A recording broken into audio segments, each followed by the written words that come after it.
this is the choice of mower for today. Fuel, oil. I've got various attachments for this, so I've got a rotary mower on the minute, which is ideal for cutting those raised bed rows.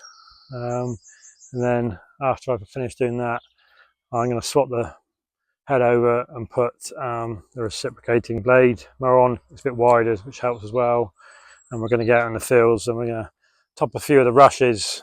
I've always had paths cut through and kept those cut. It's still too wet for the little tractor at the minute, way too wet for the big tractor.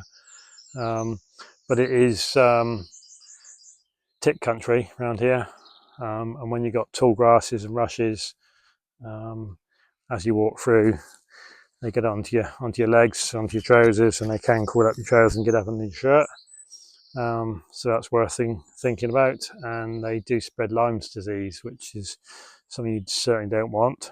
But yeah, so we're going to cut some of the rushes on the paths. They're not too thick, but they're getting up some height in places.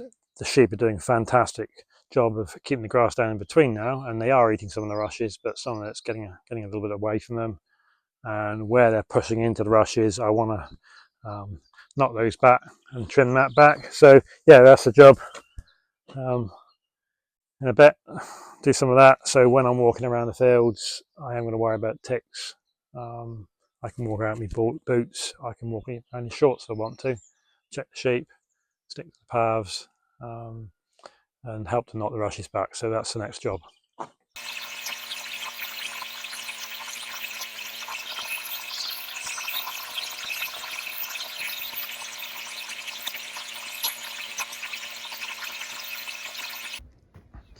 Right, so that's the head swapped over. It's fueled up. Let's go cut some rushes.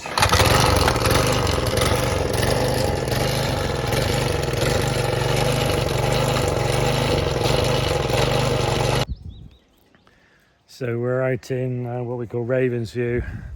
This is Raven's Woods, and this is a pretty thick place for rushes generally. I'm cutting some paths, so when I come out to do the sheep, I can walk out here without getting ticks all over me. It's really interesting looking at the sheep here, how they're managing to really hit the rushes back. They're chomping away amongst them. One lamb's there, I think, a nibble on them. And it's really thinning this out, and this is the rushes that we don't want. If we're going to have any chance of getting wild flowers growing out here, we need to get rid of the rushes. And yeah, look at that. So there's some big patches of grass are nibbling down, and they're keeping the rushes down with it. And as you can see out across there, a couple right in the middle there. They're getting amongst it all, and yeah, doing a good job. So, and making prime lamb in the process. So it's a win-win all round. Yeah, ma. They're looking at me saying, "Are you going to give me something to eat?" So yeah, quite happy out here, chilling, grazing. Plenty of shade if they need it, although they don't seem that bothered at the minute. And nibbling back the trees, the lower branches, all the leaves, which is good because you can see underneath the trees. And yeah, a really good job they're doing. So back to the mowing. Mower's not going very well today. I think it's bad petrol. This new petrol we got these days is absolute rubbish. Leave it in a can for a few weeks and I think it absorbs a lot of moisture. So the mower's running like a bag of nails.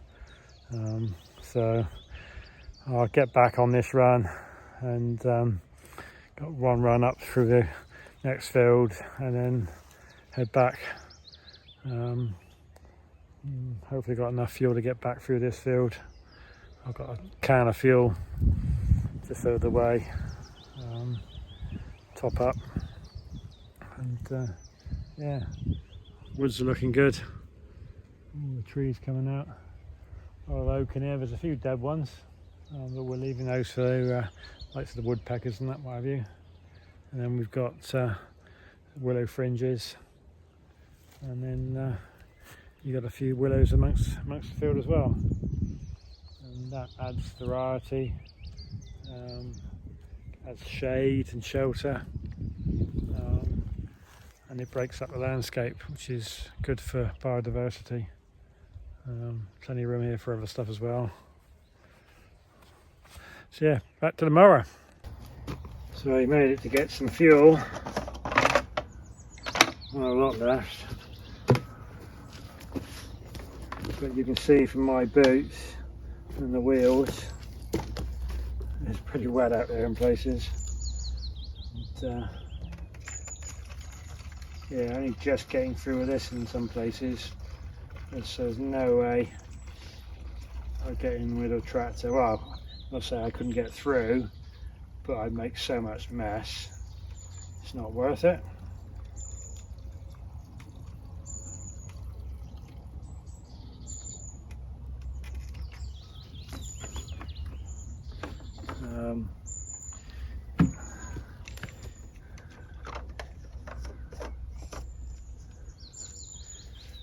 Yeah, once you got the ruts in there, you've disturbed the surface, and it's going to stay pretty mucky for a long time. It takes a long time to heal over, even when you squat it down again.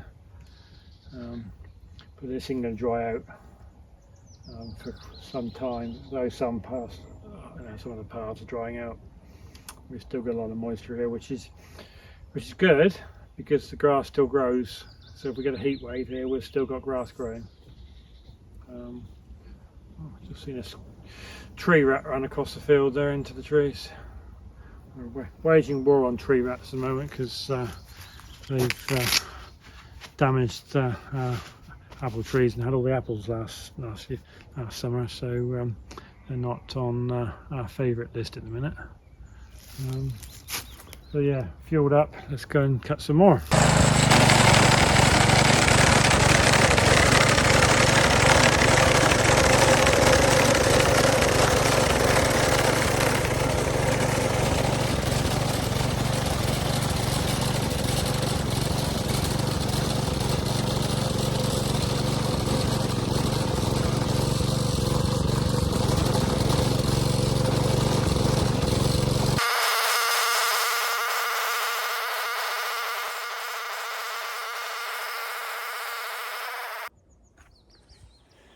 So this is one of the wetter areas we got here, and the thing with rushes is very clumpy, as you can see from that piece there. It's standing up. I think we've probably had a mouse nest in amongst that one. But this is a little bit boggier. But the paths not only give me access, it also helps the sheep get around. And if I can get them into the middle of the fields more easily, they can start pushing in and start knocking these rushes back a bit more. It's all going to take time. And we just keep nibble away at the edges. We don't want to get rid of all the rushes. This is fantastic owl habitat.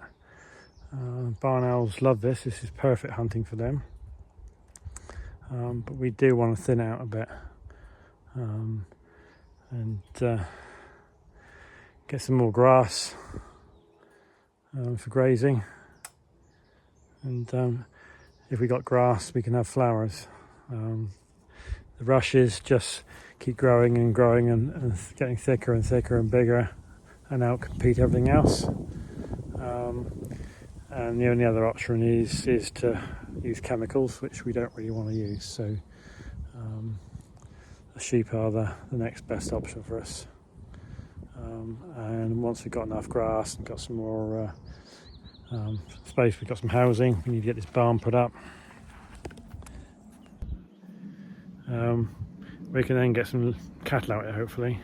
And we've been talking to Devon Wildlife Trust, so there's other possibilities of doing some more conservation grazing elsewhere, which means potentially we can have a little bit more stock without overgrazing here. Takes a little bit of pressure off. It also means that potentially we can save more grass for making hay, because the more stock we have, the more supplementary feed we will need for the winter potentially. So it's all a balance, it all takes time, but it is absolutely stunning out here. These hedges, this is what rewilding is. If you look in these hedges here, the actual hedge is 15 foot in there, 20, maybe 20, and the same the other side. But there's a lot of forage amongst this as well. And this willow, this is good feed value and medicinal value for livestock. They love it. You can see on the lower trees, they haven't been in here so much because they couldn't get it through so easily. Where they have had access, they're nibbling off all the lower branches.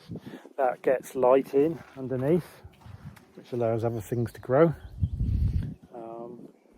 And when they're walking around, they're pushing seeds into the ground, which helps other things to germinate. So it's a whole process. The main thing is not to overstock this. It won't take too much stock, and we don't want to hit it that hard. So it's just gently nibbling away at it. A little bit of mechanical help where we need to. Once it dries up, I'll get the tractor in on some of this, but we don't want to cut all of this in one go. We want to do a little bit each year, leave some long-standing stuff for the owls, and gradually bring it back to a more managed native wildflower meadow, Colm grassland. And Colm grassland is special to Devon and Cornwall, and it's pretty rare now. A lot of it's gone, a lot of ground's been drained.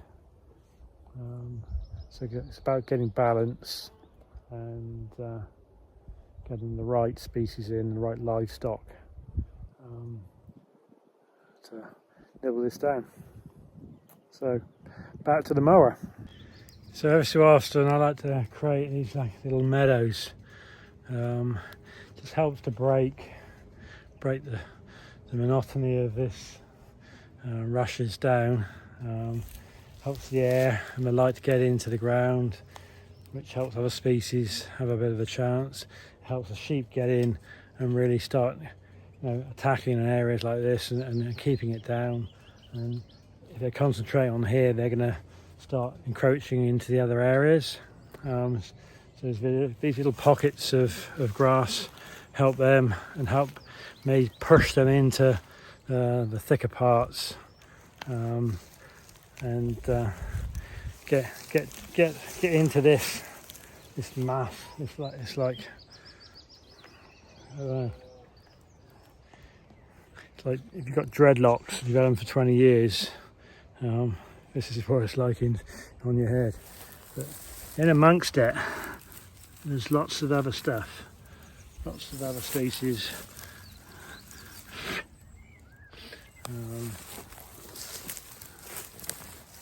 We just need some space and some light, and the air getting in there to help them grow and compete against these big bully rushes. And it's hard mowing because of the clumps.